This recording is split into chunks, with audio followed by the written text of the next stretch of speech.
আসসালামু আলাইকুম। আশা করি সবাই খুব ভালো আছেন এবং সুস্থ আছেন। এই মুহূর্তে এখন বাজতেছে ঘড়িতে ঠিক 11:44। আমি এখন যাচ্ছি অফিসে। আর আজকে একটা এক্সাম ছিল, ব্যাংক জব। তো ব্যাংক জবের এক্সামটা দিয়ে তারপরে যাচ্ছি অফিসে। তো এই মুহূর্তে আপনারা যারা যারা ভিডিওটি দেখছেন, আশা করি সবাই খুব ভালোই আছেন এবং সুস্থ আছেন। আর আমার ভিডিও যারা যারা দেখেন, যদি আপনাদের ভিডিওটা ভালো লেগে থাকে তাহলে আমার ইউটিউব চ্যানেলটা আপনারা অবশ্যই সাবস্ক্রাইব করে দেবেন।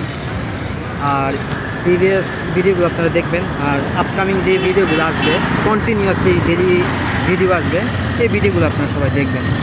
আর এখন এই মুহূর্তে আমার এই ভিডিওটা আপনারা যারা যারা দেখছেন তারা সবাই আমার ইউটিউব চ্যানেলটা আপনারা সবাই সাবস্ক্রাইব করে দেবেন। আর খুব শীঘ্রই আমাকে আপনারা যতদূর সম্ভব আপনারা সবাই মিলে 1000 সাবস্ক্রাইবার পূরণ করে দেবেন। সবাই ভালো থাকবেন, সুস্থ থাকবেন।